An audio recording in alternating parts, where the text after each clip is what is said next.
Hi guys, welcome back to the Christian Nerds Unite podcast. Today, we're going to do a WandaVision wrap-up, and we'll get to that right after this. The beginning of a new year is when many people start thinking about their goals, and I'm no exception. The Goal Process 101 ebook has helped me clarify the best and most achievable goals for me, plus helped me set a plan in place to accomplish them. I mean, this podcast is just one of the results of using the Goal Process 101 ebook. Check it out at christiannerdsunite.com/goals. It helped me. I'm sure it can help you too. Now, back to the show.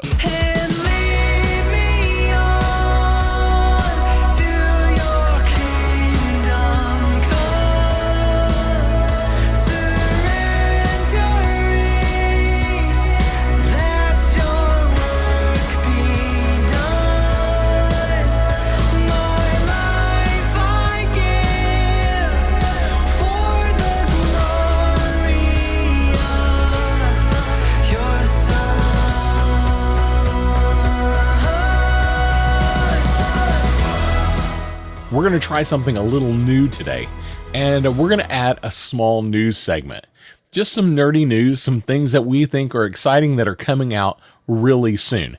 I want to start really quick with Spider-Man 3 this last week got a name.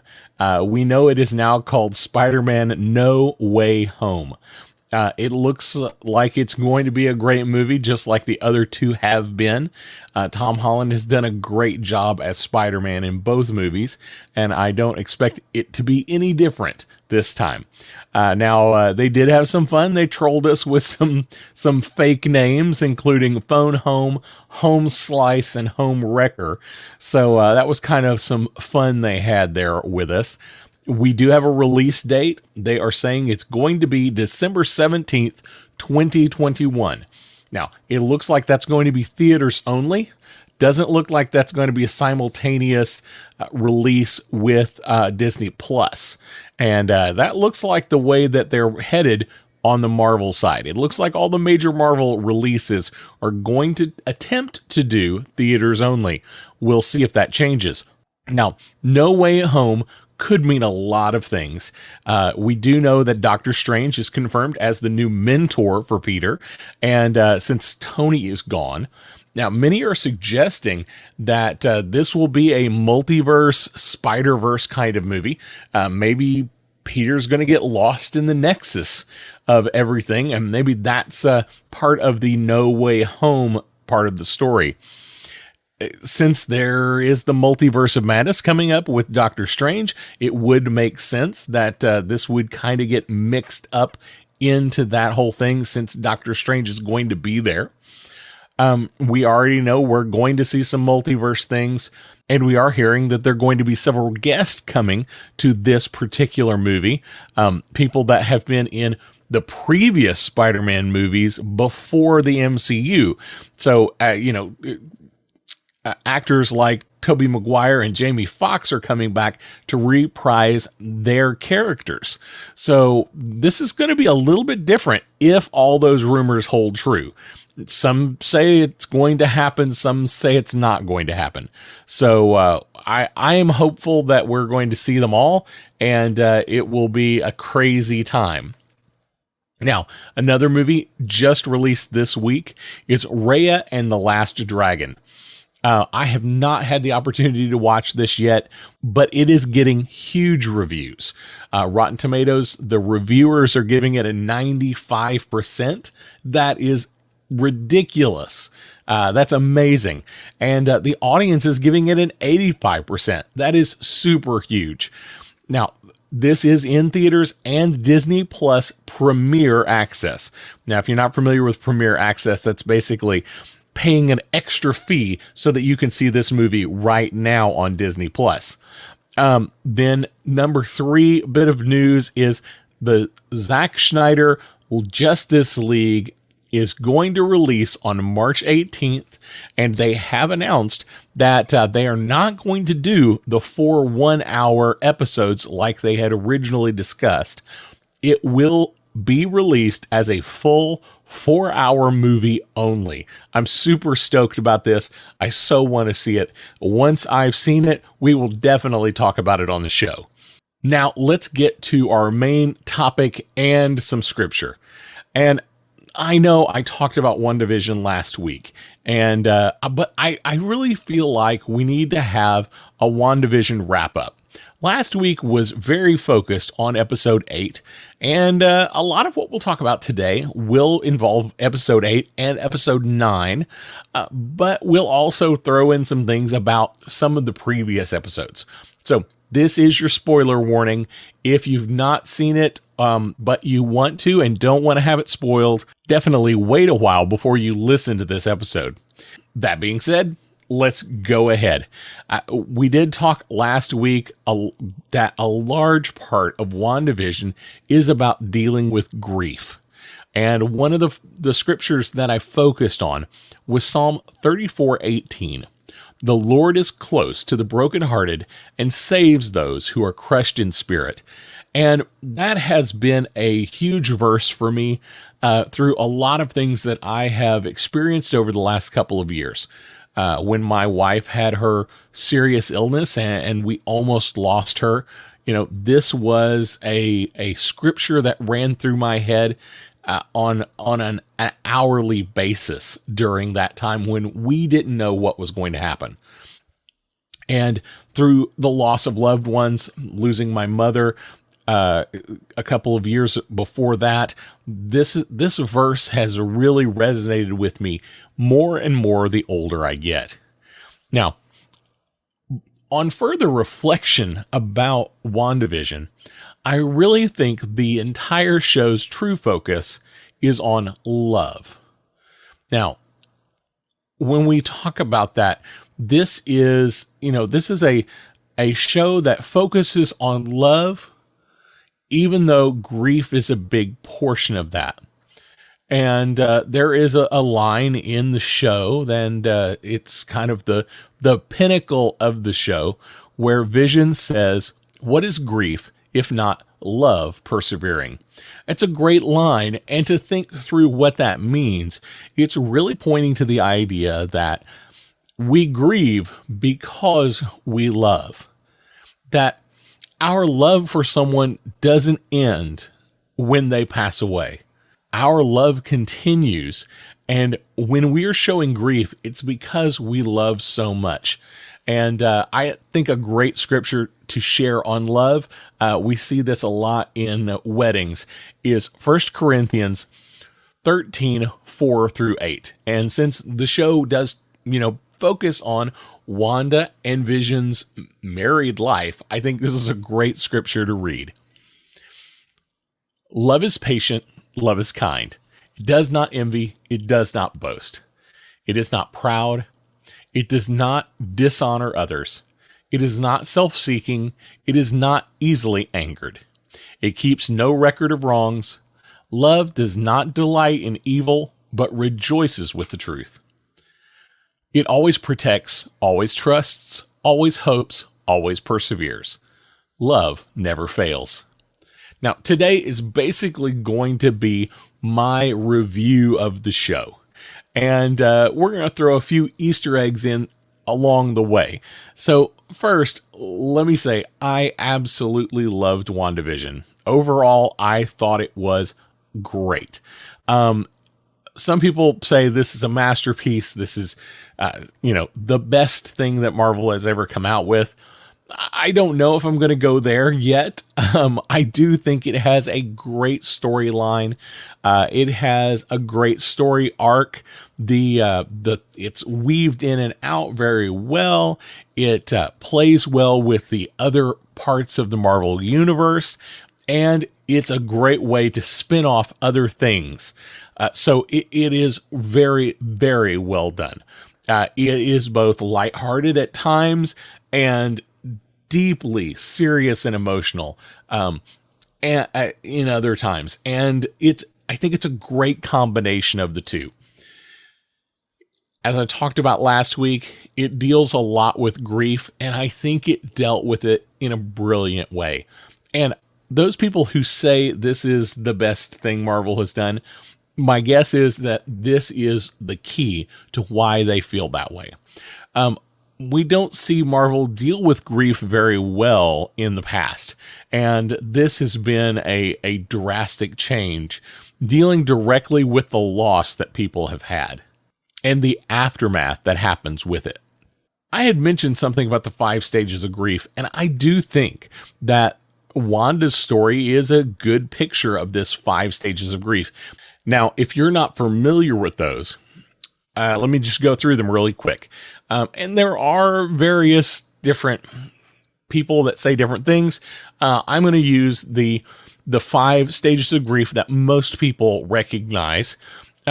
We have denial, anger, bargaining, depression, and acceptance. Now, I think through, not necessarily through WandaVision itself, but I think through Wanda's total story arc, through all of the movies, we do see her at some point at each of these sections.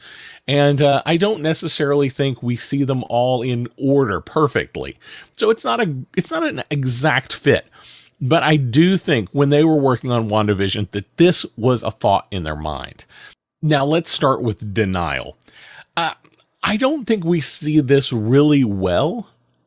Maybe there's some things you could say are denial, and I'll talk about that.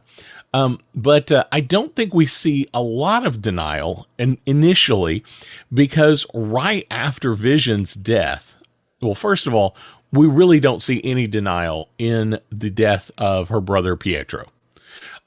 We don't really see any denial in the death of Vision, primarily because she is caught up in the snap just as he is dying.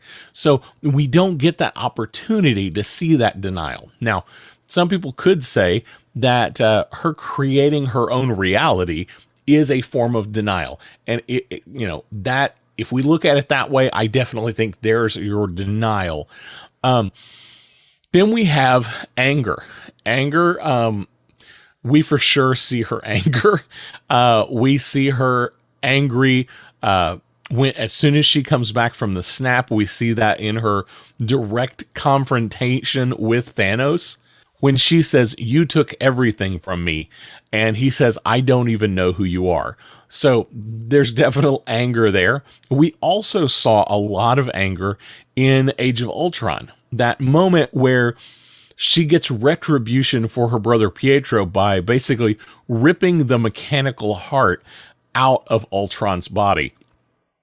Then we see her anger again in WandaVision when she walks into the Sword headquarters, and she's basically just about to blow up at everybody. Now, bargaining. This one's another one where, how do you see that in the WandaVision show or through her story arc? And you might say the bargaining is with Director Hayward, where she is seeking his body. She's having a discussion. All she wants is to take his body and bury him. Now, that is not really the bargaining that we talk about when we talk about the process of grief, but in a way we could use that and say this is the bargaining section. Then we have depression, and we definitely see this. We see this in the scene where she and Vision are talking, where they're at Avengers headquarters after Pietro has died, and this is where Vision gets his great line, probably the best line in the whole movie. What is grief if not love persevering?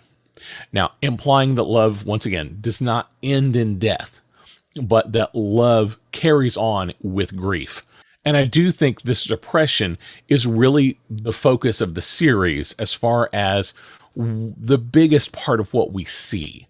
It's not the theme. Depression isn't the theme of the show. I would still say love is the theme of the entire series, but depression is the part of this that we see the most.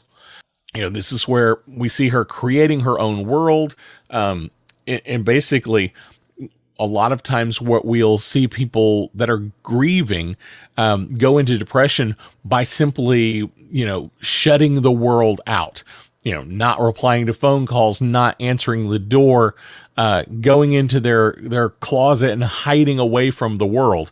And I think this is exactly what Wanda was doing. The hex, the space that she made by recreating what Westview was. It was really her going into the closet and shutting the world out. The last part of grief is acceptance. And we definitely see that in episode 9. We finally see acceptance when we see her let go. And this is a very emotional part of the show. And we see them say goodbye to their children, and then we see her finally saying goodbye to Vision one last time, but with an interesting caveat saying, we've said goodbye before. There's no reason we wouldn't expect to say hello again. And I think that's a great line as well. I don't think it's quite as good as Vision's line, but it definitely tells us that the MCU expects there to be some sort of reunion. We'll have to see when and where that plays out. Honestly, I don't see a good time for it right now. With everything that the MCU has planned, with all the announcements that Feige has made, I'm simply not seeing a good spot for there to be a Wanda and Vision renewal. Now, maybe that's going to be in the Multiverse of Madness, but it doesn't feel right. That one just doesn't sound right to me. Next, after seeing the entire series and then watching it again, you have an entirely new perspective on those early episodes.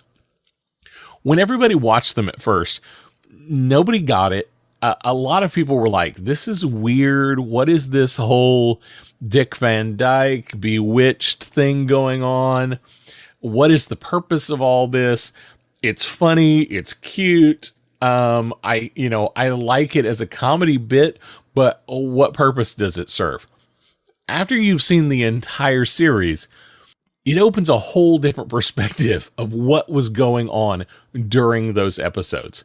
There were some creepy spots, but now even the humor and even the lighthearted parts have some creepy tinge to them that they didn't the first time we watched them. We definitely see Wanda basically keeping the world away, creating her own world the way she wants it. And now that we know that the people in the town were actually suffering while we watched them play out this Dick Van Dyke and Bewitched and Family Ties and Malcolm in the Middle episodes, there's a whole different outlook. When we see Vision go to work and find out his coworkers are suffering at night, having her nightmares, and the situation is entirely different than what we initially thought. Now, I love the idea that these early episodes are being created because of her childhood love for sitcoms that she watched with her family. Once again, this is one of those love moments. This is a moment where we think nostalgically on our past, and generally most people do. We look at our past in a loving and nostalgic way. Often we see our past often better than it probably really was, but we have fond memories often of what happened in our childhood.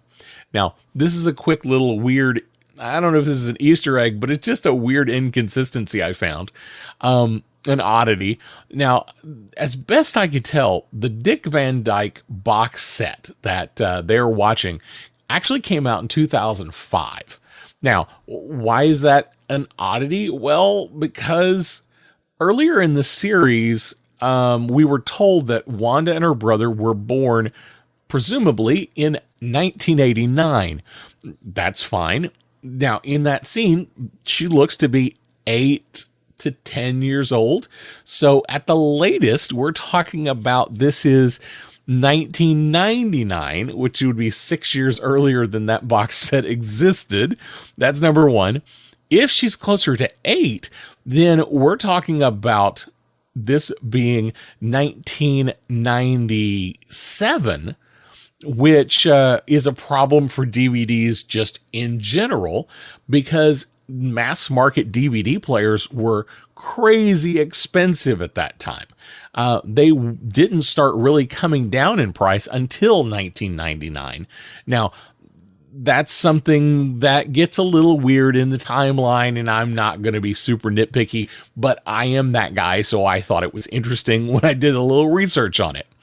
Now, I did think the story arc for Wanda and Vision was fantastic. Wanda goes from grieving wife and sister to acceptance that of how she was handling her loss was inappropriate, and that she needs to figure out a different way to handle her loss and grief. We see Vision going from confused to having a full view of what has happened in his past and how he fits into this world that Wanda has created, and how he doesn't fit into the wider world, and that once Wanda's world dissolves, he's going with it. That is a fascinating idea, that he is fighting for a world that he knows is going to go away. And he knows when it goes away, he goes with it. Now, the next person I want to talk about is the White Vision, the cataract, if you will. And I think this is a fascinating storyline if you look at the West Coast Avengers. I think it's issues. This is from the comics, issues 42 through 45. This is where we see something similar to this.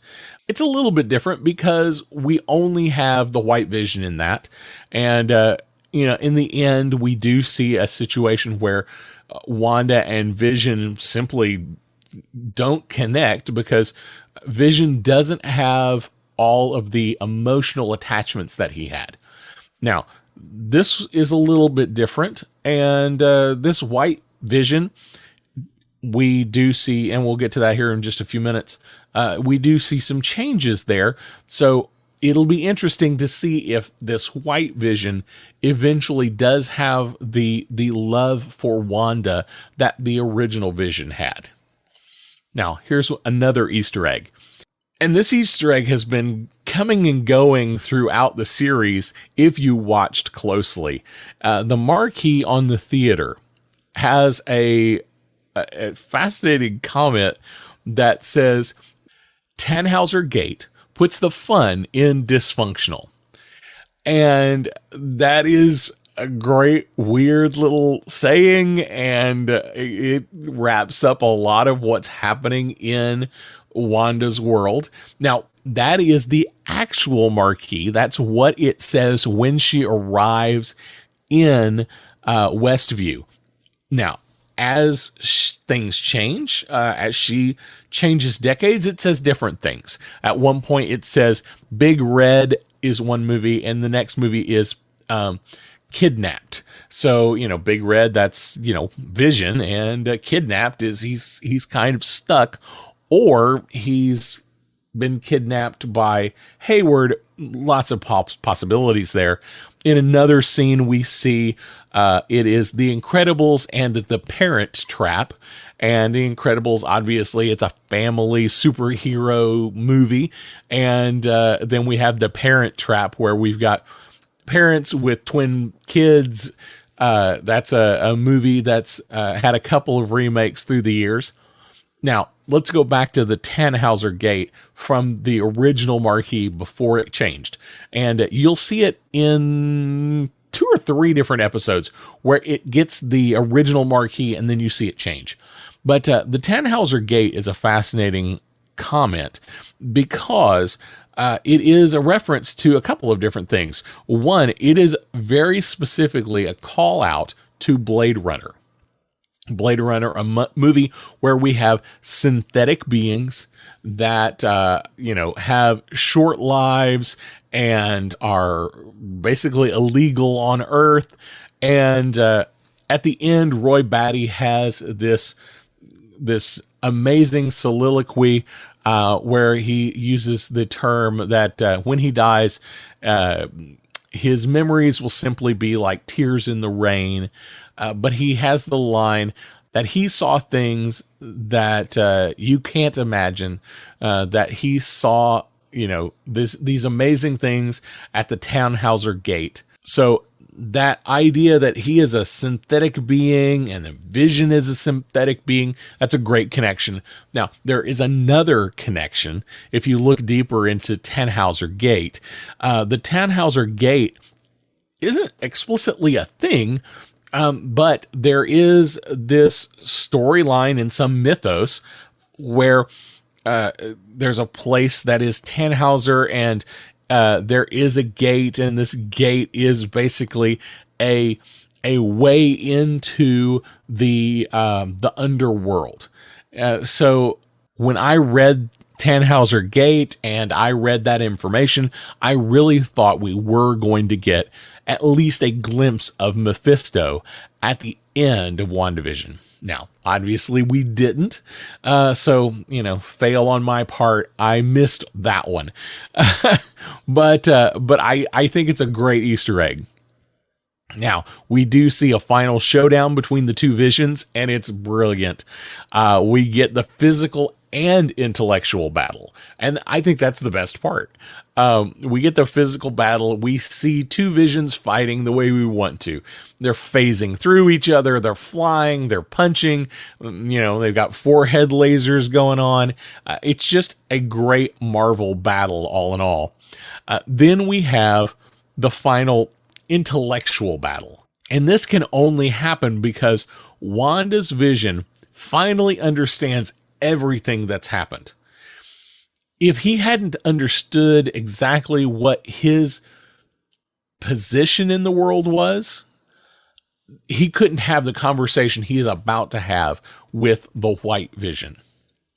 And this is where we hear him talk about the ship of Theseus.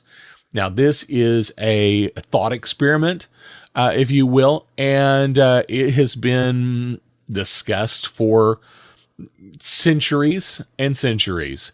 The idea here is that Theseus had a great sea voyaging ship, and it is brought into shore and placed in a museum. Over time, the whole ship the boards begin to rot, just as they do. And the curators at the museum slowly replace the boards as they begin to deteriorate. And at some point, they have officially replaced every board in the ship with new wood. Now, the question is that the ship of Theseus? The continuation of this conversation is the curators then find a cure to be able to stop this rot and get rid of it so that the original boards can then be reassembled into a second ship of Theseus. And the question is this the ship of Theseus? And the final question is, which one is the real ship of Theseus? And most people, and this is kind of the reply that the White Vision gives, is that neither is the true ship of Theseus, and both are the true ship of Theseus.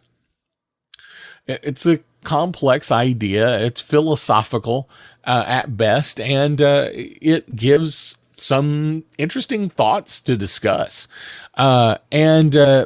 For Vision, in this instance, for the White Vision, this gives him pause as to what his real goal is and why he's doing it. Then we have the moment where our Wanda's Vision is able to unlock the hidden memories in the white vision. And at this moment, he then understands everything.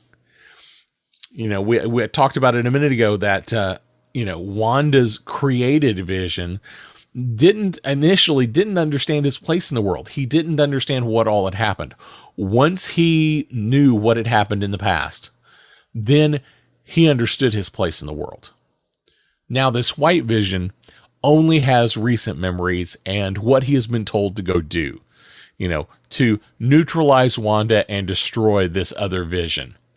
But once the created vision is able to unlock the memories of the white vision so that he knows everything that went on in his past, he has a different outlook on things. My presumption is he realizes that Hayward does not have the best interests in mind.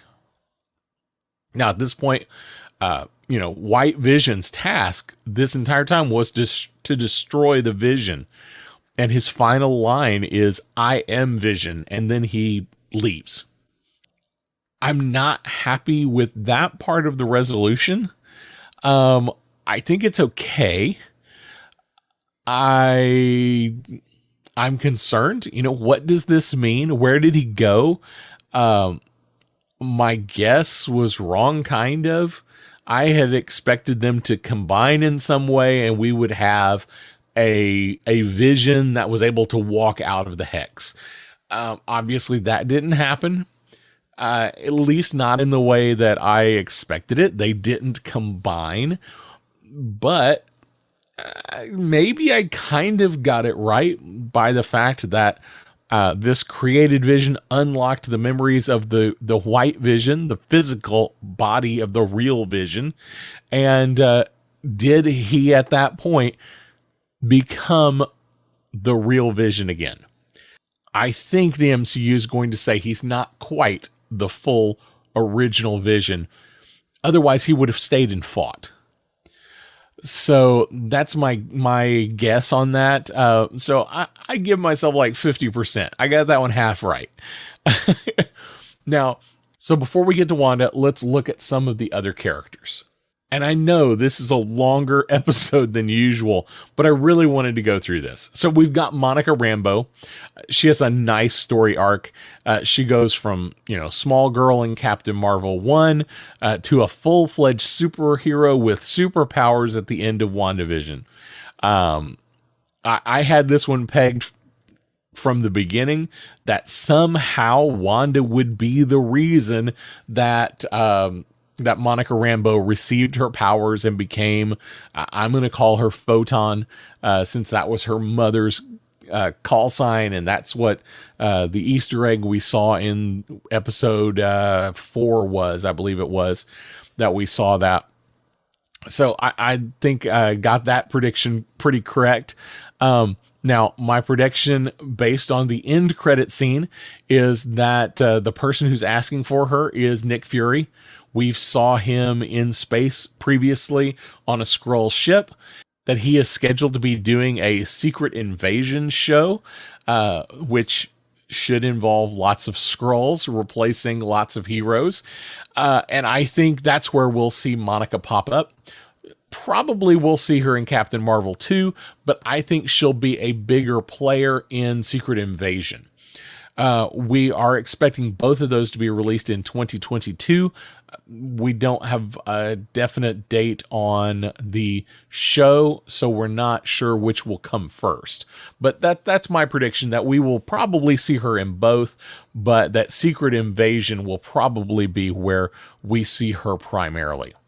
Now, then we have Jimmy Woo and Dr. Darcy Lewis, two of my favorite characters in the whole show. These two are great. They did not get explored nearly enough. We do get to see some of, Jimmy has grown some since the last time we saw him.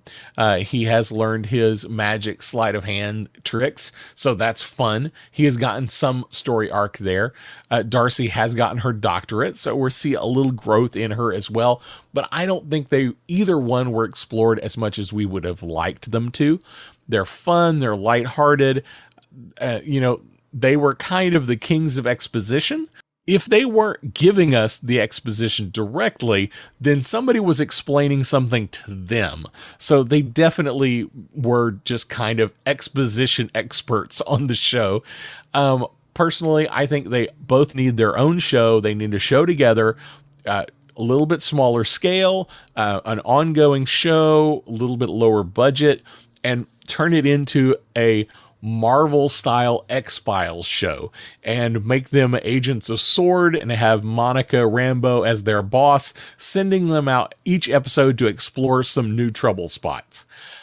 I don't think it's going to happen, but I would definitely watch that. Then we have the kids, Billy and Tommy, Wiccan and Speed, and we do see them get their powers.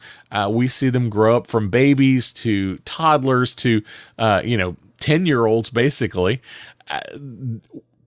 It's a lot of fun to watch them, but we didn't get much of a story arc for them individually, other than they grew up and they got some powers. We did get to see them use their powers right at the end, which was fun.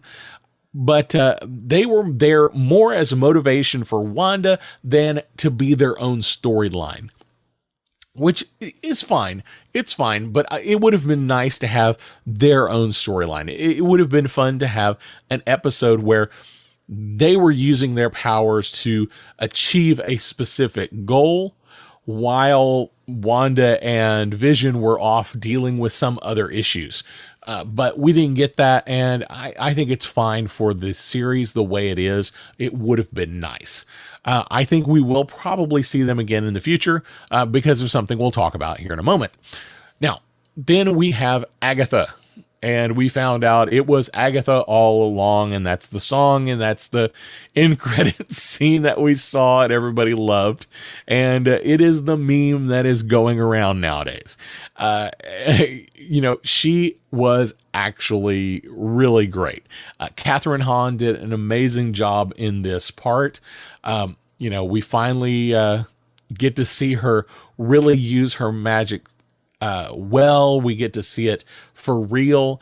We get to see her in the past during the Salem witch trials, and we get to see her today. Now, I always suspected she was going to play into being the bad guy. Right up front, everybody figured she was going to be Agatha Harkness. Turns out she is. I was hopeful that she was not going to be the villain. Early on, I was hopeful. Once the show started, I was like, yeah, she's going to be the villain. She was, once revealed, it was pretty clear to me that she was going to be the big bad. We weren't going to get another bad guy on top of her. I don't think the show had enough space. There just wasn't enough air for one more bad guy. Although I did expect to see a final shot of a new big bad that would come in another movie or another show that would come down the line. We didn't exactly see that, but I'll talk about something here in a few moments that I think might be close to that idea. So I missed the mark on, we didn't see Mephisto. We didn't see Nightmare. We didn't see any of these characters we thought we would see. And I never thought we would see them fully. I always just thought we would catch them at the very last moment as a reveal, more like a, Thanos turning to the camera kind of situation we saw way back in the early movies. I have one major problem with Agatha, and I think it's been a major problem with a lot of the Marvel villains. We definitely had this problem with Thanos as far as I'm concerned. Many of the Marvel villains they're just bad to be bad. And I don't mean they're not bad characters, and I don't mean they're bad actors. I mean they're evil for evil's sake. I don't feel like they have good motivation for why they're bad. And I've thought that in a lot of these Marvel movies. I like a villain that has a firm motivation. Thanos had a bit of a motivation. I just think it was weak. In the comics, I think he had a better motivation. for the Infinity Gauntlet saga. But for the Infinity War in the MCU, I just felt like his motivation was a little weak. I get it. They tried to put a motivation there. I just don't think it was good. Now, there is a saying that even the villain is a hero in their own story. And that was definitely true for Thanos. In Thanos' story, he was the hero. And in Infinity War, they definitely tried to convince us that he was the hero that did something that everybody else thought was bad. Now, in Agatha's case, I don't feel like we got that. I never felt like I knew what her real motivation was. At times, it seemed all she wanted was power. I don't like that as a motivation. Why does she want more power? What is the purpose of her getting more power? We do see she's able to absorb power. In some Marvel lore, the Darkhold, that's the book that shows up in the show.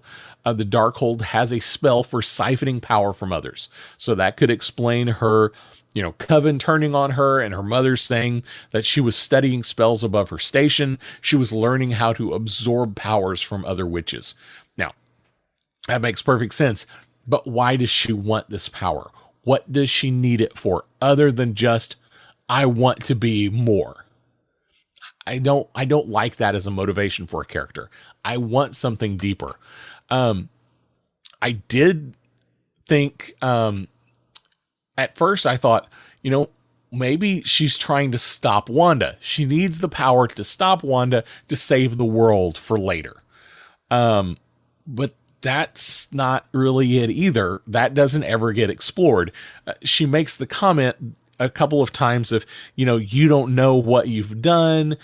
You will destroy the world. You give me your power, but there's not a give me your power so I can make sure you don't destroy the world. See, that would be a motivation, but it's not explored properly. So, that could make Agatha the good guy in her own story. I am taking the power from the Scarlet Witch so that I can save the world. So I'm going to do something that looks bad, but it's really for a good reason. And we never get that explored, so it doesn't seem like that's her motivation. Somewhat implied, but definitely not clear. I had predicted that she was going to need power for something bigger.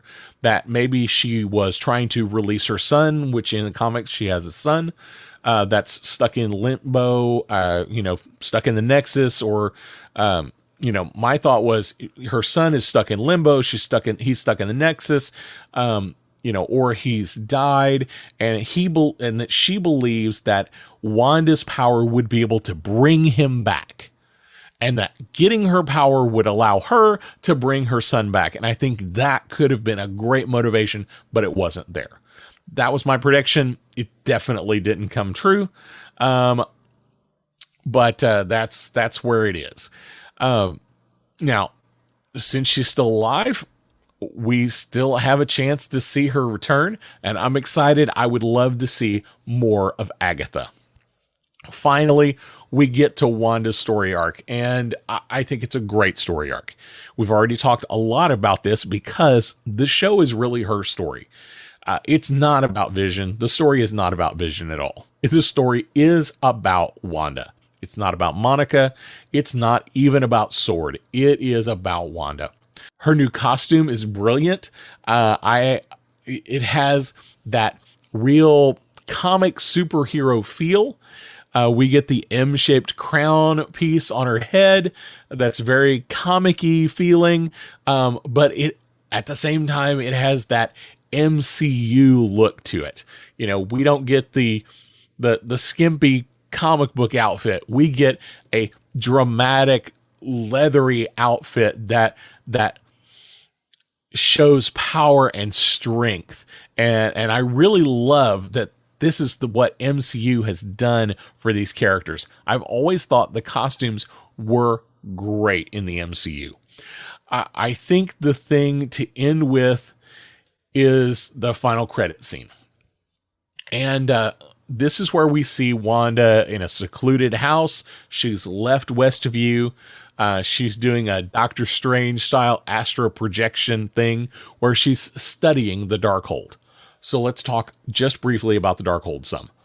Now, Agents of S.H.I.E.L.D. had the Darkhold in it, but it was a little bit different, and it was, used in several episodes. The fact that this is the Darkhold, it looks completely different, and it doesn't seem to be tied into what happened to Agents of S.H.I.E.L.D.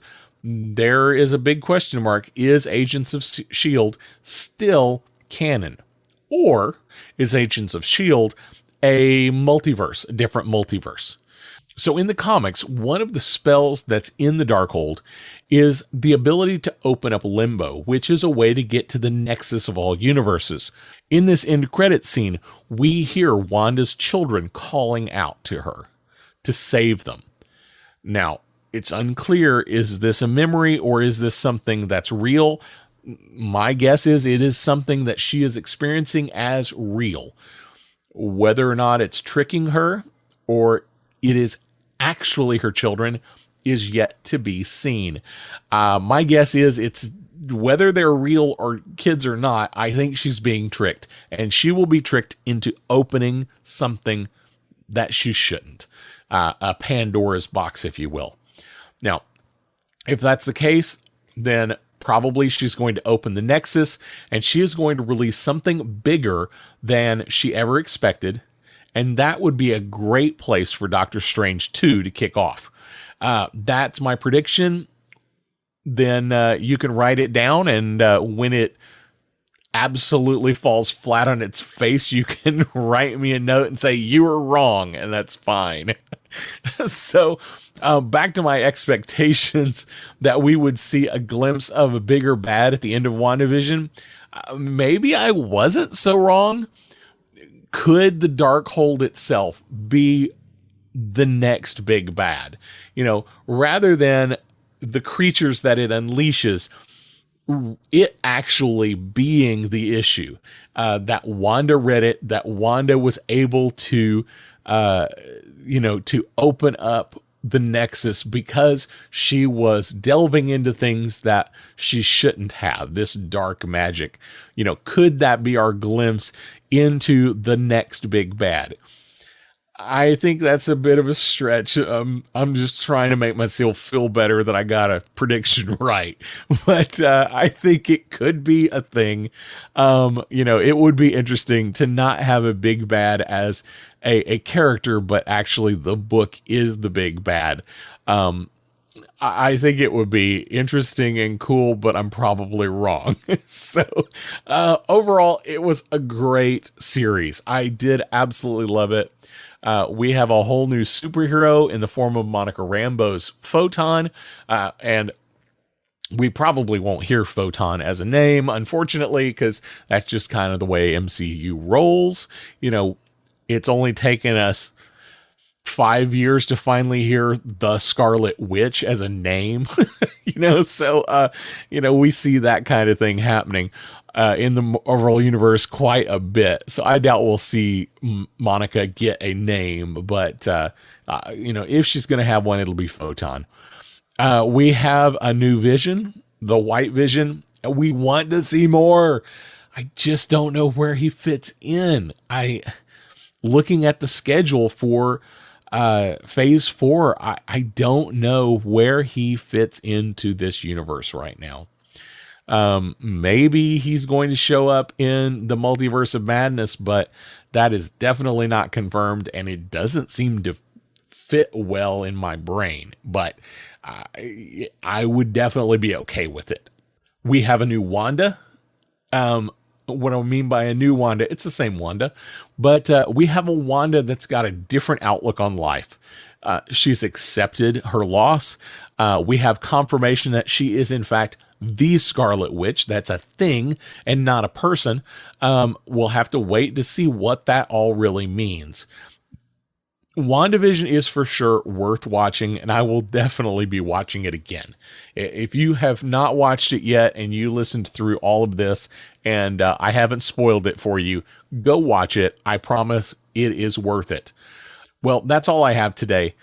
Hey, don't forget to check out our website, ChristianNerdsUnite.com. You can find all of our social links, our online store, and links to our podcast.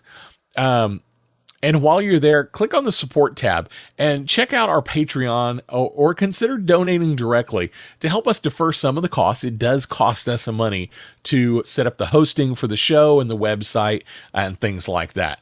But before I go, I do want to pray a blessing over you like I do every week.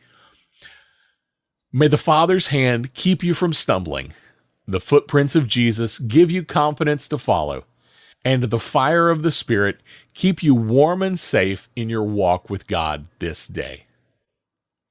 Blessings. We'll see you next week.